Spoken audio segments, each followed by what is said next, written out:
ನಾನು retired high school teacher. ಅನೇಕ ಆಶ್ರಮದಲ್ಲಿ ನೋಡಿದ್ದೀನಿ. ಮಾನವೀಯತೆ ಇಲ್ಲ. ನಾವು ಬಯಸತಕ್ಕಂಥ ಎಲ್ಲ ಅನುಕೂಲ ಇದೆ. ಬಂದವರು ಸ್ವಲ್ಪ ನೆಮ್ಮದಿಯಿಂದ ಇರಬಹುದು.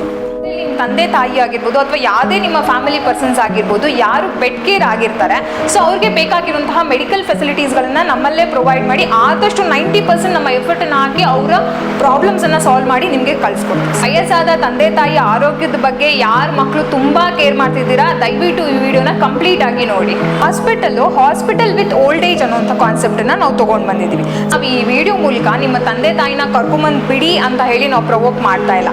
ವಯಸ್ಸಾದ ತಂದೆ ತಾಯಿನ ಕಂಪ್ಲೀಟ್ ಆಗಿ ಕೇರ್ ಮಾಡೋದಕ್ಕೆ ಇರುವಂತಹ ಒಂದೇ ಹಾಸ್ಪಿಟಲ್, ಅದು care all hospital and the trust. Admit ಮಾಡಿದ್ದಾರೆ, ಇಲ್ಲಿ ತೋಡ್ಕೊಂಡು ನೋಡ್ತಾ ಇದ್ದಾರೆ.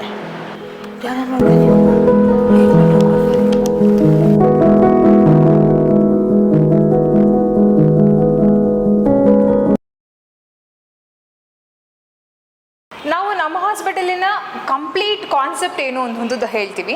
ಸರ್, ನಮ್ಮ ಹಾಸ್ಪಿಟಲ್ ವಿತ್ ಓಲ್ಡ್ ಏಜ್ ಅನ್ನೋಂಥ ಕಾನ್ಸೆಪ್ಟನ್ನು ನಾವು ತೊಗೊಂಡು ಬಂದಿದ್ದೀವಿ. ಸೊ ಹಾಸ್ಪಿಟಲ್ ಜೊತೆಯಲ್ಲಿ ಓಲ್ಡ್ ಏಜ್ ಕಾನ್ಸೆಪ್ಟನ್ನು ನಾವು ಯಾಕೆ ತೊಗೊಂಡ್ಬಂದಿದ್ದೀವಿ ಅಂತಂದರೆ, ಸೊ ಏಜ್ಡ್ ಪೀಪಲ್ಸ್ ಅಂತ ಮೈಂಡಿಗೆ ಬರುವಂಥದ್ದೇ ಇಮಿಡಿಯೇಟಾಗಿ ಮೆಡಿಕಲ್ ಎಮರ್ಜೆನ್ಸಿ ಅಂತ ಬರುವಂಥದ್ದು.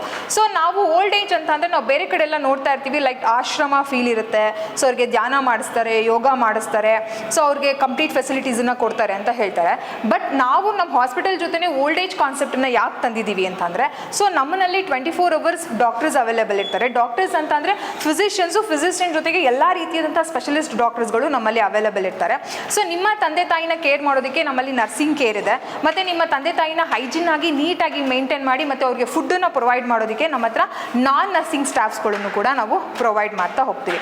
ಸೊ ನಮ್ಮಲ್ಲಿ ಈ ಥರ ತುಂಬ ಎಕ್ಸಾಂಪಲ್ಸ್ ಇದೆ. ಅಂದರೆ ನಮ್ಮ ಹಾಸ್ಪಿಟಲ್ಸ್ ಲಾಸ್ಟ್ ಟೈಮು ಒಂದು ವಿಡಿಯೋ ಮಾಡಿದ್ವಿ, ಅದರಲ್ಲಿ ತುಂಬ ಎನ್ಕ್ವೈರಿ ಕಾಲ್ಸ್ ಬಂದಾದಮೇಲೆ ಎಸ್ಪೆಷಲಿ ಮಾಸ್ಟರ್ಸ್ ನ್ಯೂಸಿಂದನೇ ತುಂಬ ಎನ್ಕ್ವೈರಿ ಕಾಲ್ಸ್ ಬಂದಾದಮೇಲೆ ನಮಗೆ ಬಂದಿದ್ದಂತಹ ಕಾಲ್ಸ್ ಅಂದರೆ ಓಲ್ಡ್ ಏಜ್ ಪೀಪಲ್ಸ್ ಹೇಳಿದ್ರು, ಮೇಡಮ್ ನಾನು ತುಂಬ ಆಶ್ರಮಗಳಲ್ಲಿ ನಾನು ಹೋಗಿದ್ದೆ, ಇದೇ ಥರ ಓಲ್ಡ್ ಏಜ್ ಹೋಮ್ಸ್ಗಳಲ್ಲಿ ನಾನು ಹೋಗಿದ್ದೆ, ಬಟ್ ನನಗೆ ಸೆಟ್ ಆಗ್ತಾ ಇಲ್ಲ.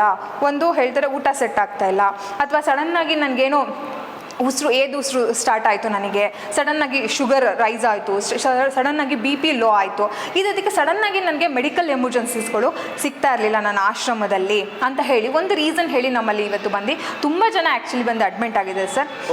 ಸೊ ಈ ಥರ ರೀಸನ್ಸ್ಗಳನ್ನು ನಮ್ಮಲ್ಲಿ ಯಾವುದೇ ಕಾರಣಕ್ಕೂ ಹೇಳೋ ಆಗಿಲ್ಲ ಸರ್, ಯಾಕಂದರೆ ನಮ್ಮಲ್ಲಿ ಎಲ್ಲ ರೀತಿಯಾದಂತಹ ಮೆಡಿಕಲ್ ಫೆಸಿಲಿಟೀಸ್ಗಳು ಅವೈಲಬಿಲಿಟಿ ಇದೆ. ಸೊ ಬನ್ನಿ ನೋಡೋಣ. ನೋಡಿ ಸರ್, ನಾವು ಎಲ್ಲ ಪೇಷಂಟ್ಸ್ಗಳನ್ನು ನಾವು ಸಪ್ರೇಟ್ ಆಗೇ ಹಾಕೋದು. ಲೈಕ್ ಒಂದೇ ರೂಮ್ನಲ್ಲಿ ಒಂದು 10 ಜನನ ಅಥವಾ ಒಂದು 5 ಜನನ ಈ ಥರ ಕಂಪ್ಲೀಟಾಗಿ ನಾವು ಹಾಕೋದಿಲ್ಲ. ಯಾಕಂದರೆ ಎಲ್ಲ ಪೇಷಂಟ್ಸ್ಗೂ ಬೇರೆ ಬೇರೆ ಬೇರೆ ಆದಂತಹ ಪ್ರಾಬ್ಲಮ್ಸ್ಗಳಿರುತ್ತೆ. ಸೊ ಇನ್ಫೆಕ್ಷನ್ಸ್ ಪ್ರಾಬ್ಲಮ್ಸ್ ಆಗ್ಬೋದು ಅಂತೇಳಿ ನಾವು ಎಲ್ಲರೂ ಆದಷ್ಟು ಸಪ್ರೇಟಾಗಿ ಹಾಕೋವಂಥದ್ದು.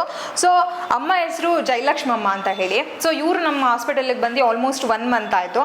1 month ಆದಾಗ ಲೈಕ್ ಇವ್ರ ಮಕ್ಳು ಹೇಳಿದ್ದಾನೆ, ಮೇಡಮ್ ನಾವು ತುಂಬ ಆಶ್ರಮಗಳಿಗೆ ಹೋದ್ವಿ, ನಮ್ಮಮ್ಮಂಗೆ ಅಡ್ಜಸ್ಟ್ ಆಗ್ತಾ ಇರಲಿಲ್ಲ ಆಶ್ರಮಗಳು ಅಂತ ಹೇಳಿ ಅವರ ಮಕ್ಕಳು ಹೇಳಿದ್ದು. ನಮ್ಮ ಹಾಸ್ಪಿಟಲ್ಗೆ ಬಂದು 1 month ಆಯಿತು, ಇದುವರೆಗೂ ಕೂಡ ಒಂದು ಕಂಪ್ಲೇಂಟ್ ಹೇಳಿಲ್ಲ. ಅಮ್ಮನೇ ತುಂಬ ಖುಷಿಯಾಗಿದ್ದಾರೆ, ಖುಷಿಯಾಗಿ ಊಟ ಮಾಡ್ತಾರೆ. ಲೈಕ್ ಡಾಕ್ಟರ್ಸ್ಗಳು ಇವಾಗ ಕಂಟಿನ್ಯೂಸ್ ಅಂದರೆ ಡೈಲಿ ಅವ್ರಿಗೆ ಟ್ರೀಟ್ಮೆಂಟ್ಸ್ ರನ್ ಆಗ್ತಿರೋದ್ರಿಂದ ಅವ್ರಿಗೆ ಇವಾಗ ಎಷ್ಟೋ ರಿಕವರಿ ಆಗಿದ್ದಾರೆ. ಸೊ ಬಂದಿದ್ದಕ್ಕೂ ಈಗಲೂ ಆಲ್ಮೋಸ್ಟ್ 60% ಅವರು ರಿಕವರಿ ಆಗಿದ್ದಾರೆ. ಸೊ ಅಮ್ಮ ಹೆಸರು ಬಂದ್ಬಿಟ್ಟು ಸುಲೋಚನಾ ಅಂತ ಹೇಳಿ. ಸೊ ಅಮ್ಮನಿಗೂ ಕೂಡ ಲೆಫ್ಟ್ ಸೈಡು ಪ್ಯಾರಲಿಸಿಸ್ ಆಗಿದೆ. ಸೊ ಇವರು ಕೂಡ ಬಂದು ನಮ್ಮ ಹಾಸ್ಪಿಟಲ್ಗೆ ತುಂಬ ದಿವಸ ಆಯಿತು. ಸೊ ಬಂದಿದ್ದಕ್ಕೂ ಮತ್ತು ಇವಾಗ್ಲೂ ಕೂಡ ತುಂಬ ಡಿಫ್ರೆನ್ಸ್ನ ನಾವು ನೋಡ್ತಾ ಇರ್ಬೋದು. ಸೊ ಬಂದಿರುವಾಗ ಅವ್ರಿಗೆ ಲೈಕ್ ಇನ್ನೂ ಪ್ಯಾರಲಿಸಿಸ್ ಆಗಿದ್ದು ಪೇಯ್ನ್ ಹಾಗೆ ಇತ್ತು, ಊಟ ಸರಿಯಾಗಿ ಮಾಡ್ತಾ ಇರಲಿಲ್ಲ ಅವರಿಗೆ. ಲೈಕ್ ಆಮೇಲೆ ಮನೆಯಲ್ಲೂ ಇಟ್ಕೊಳ್ಳೋಕೆ ಅವ್ರಿಗೆ ಪಾಪ ಕಷ್ಟ ಆಗ್ತಾಯಿತ್ತು, ಯಾಕಂದರೆ ಮಲ್ಕೊಂಡಿದ್ದ ಜಾಗದಲ್ಲೇ ಅವ್ರು ಎಲ್ಲ ರೀತಿ ಕೆಲಸಗಳನ್ನ ಮಾಡ್ಕೊಳ್ಳೋದ್ರಿಂದ ಡೈಪರ್ ಚೇಂಜ್ ಮಾಡಬೇಕಾಗಿತ್ತು, ಮನೆಯಲ್ಲಿ ಊಟ ಮಾಡಿಸೋದು ಎಲ್ಲ ಸ್ವಲ್ಪ ತೊಂದರೆ ಆಗ್ತಿತ್ತು. ಸೊ ಈಗ ನಮ್ಮಲ್ಲಿ ಬಂದಮೇಲೆ ಆಲ್ಮೋಸ್ಟ್ 50% ಅದೆಲ್ಲ ಕಂಟ್ರೋಲ್ ಆಗಿದೆ. ನೆಕ್ಸ್ಟು ಅವರಿಗೆ ಊಟ ಮಾಡಿಸೋದಾಗಿರ್ಬೋದು, ಅವ್ರಿಗೆ ಸ್ನಾನ ಮಾಡಿಸೋದಾಗಿರ್ಬೋದು, ಅವ್ರಿಗೆ ಡೈಪರ್ ಚೇಂಜ್ ಆಗಿರ್ಬೋದು, ನೆಕ್ಸ್ಟ್ ಅವ್ರಿಗೆ ನರ್ಸಿಂಗ್ ಕೇರ್ ಆಗಿರ್ಬೋದು, ಅವ್ರಿಗೆ ಡಾಕ್ಟರ್ ಫೆಸಿಲಿಟೀಸ್ ಆಗಿರ್ಬೋದು, ನೆಕ್ಸ್ಟ್ ಅವ್ರು ವಾಕಿಂಗ್ ಮಾಡಿಸೋದಾಗಿರ್ಬೋದು, ಅವ್ರಿಗೆ ಕಾಫಿ ತಿಂಡಿ ಜ್ಯೂಸ್ ಇದನ್ನೆಲ್ಲ ಫೆಸಿಲಿಟೀಸನ್ನು ನಮ್ಮ ಸ್ಟಾಫ್ಸ್ಗಳು ಖುಷಿಯಾಗೇ ಪ್ರೊವೈಡ್ ಮಾಡ್ತಾರೆ ಸರ್. ನಾವು ಈ ವಿಡಿಯೋ ಮೂಲಕ ನಿಮ್ಮ ತಂದೆ ತಾಯಿನ ಕರ್ಕೊಂಬಂದು ಬಿಡಿ ಅಂತ ಹೇಳಿ ನಾವು ಪ್ರವೋಕ್ ಮಾಡ್ತಾ ಇಲ್ಲ. ಲೈಕ್ ಎಷ್ಟೋ ಜನ ಓಲ್ಡ್ ಏಜ್ ಅನ್ನೋದ್ರಿಂದ ಯಾರಿಗೇ ಆಗಲಿ ಈಗ ಹಾಸ್ಪಿಟಲ್ಸ್ನಲ್ಲಿ ಸರ್ಜರಿ ಆಗಿರುತ್ತೆ. ಸರ್ಜರಿ ಆಗಿದ ತಕ್ಷಣ ನೀವು ಅವ್ರನ್ನ ಮನೆಗೆ ಕರ್ಕೊಂಡು ಹೋಗ್ತೀರಾ. ಮನೆಗೆ ಕರ್ಕೊಂಡು ಹೋಗಿದ ತಕ್ಷಣ ಅದಕ್ಕೊಂದು ಸರ್ಟನ್ ಟ್ರೀಟ್ಮೆಂಟನ್ನು ಕೊಡಬೇಕು. ಮನೆಗೆ ಕರ್ಕೊಂಡು ಹೋದ್ರೂ ಕೂಡ ಅವ್ರಿಗೆ ಆನ್ ಟೈಮ್ ಟ್ಯಾಬ್ಲೆಟ್ ಕೊಡಬೇಕು, ಅಥವಾ ಅವ್ರನ್ನ ಎತ್ತೋದಾಗಿರ್ಬೋದು, ಕೂರಿಸೋದಾಗಿರ್ಬೋದು, ಸ್ನಾನ ಮಾಡಿಸೋದಾಗಿರ್ಬೋದು, ಅದಕ್ಕೆಲ್ಲನೂ ಕೂಡ ಒಂದು ರೈಟ್ ಕಂಡೀಷನ್ಸ್ನಲ್ಲೇ ನಾವು ಮಾಡಿಸ್ತಾ ಇರಬೇಕಾಗುತ್ತೆ.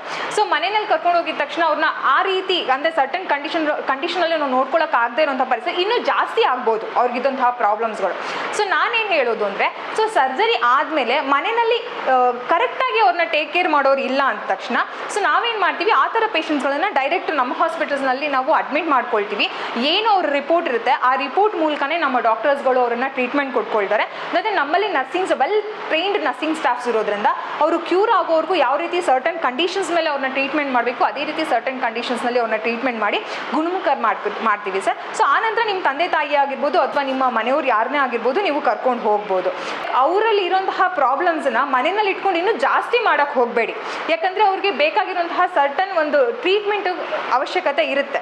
ಸೊ ಅದನ್ನು ನೀವು ನಮ್ಮಲ್ಲಿರುವಂತಹ ಫೆಸಿಲಿಟೀಸ್ಗಳನ್ನು ನೀವು ಯೂಸ್ ಮಾಡಿಕೊಂಡು ನಿಮ್ಮ ತಂದೆ ತಾಯಿ ಆಗಿರ್ಬೋದು ಅಥವಾ ನಿಮ್ಮ ಫ್ಯಾಮಿಲಿ ಮೆಂಬರ್ಸ್ ಯಾರೇ ಆಗಿರ್ಬೋದು ಅವ್ರಿಗೆ ಕಂಪ್ಲೀಟ್ ಟ್ರೀಟ್ಮೆಂಟನ್ನು ತೊಗೊಂಡು ಗುಣಮುಖರಾದಮೇಲೆ ನೀವು ಅವರನ್ನು ಕರ್ಕೊಂಡು ಹೋಗ್ಬೋದು.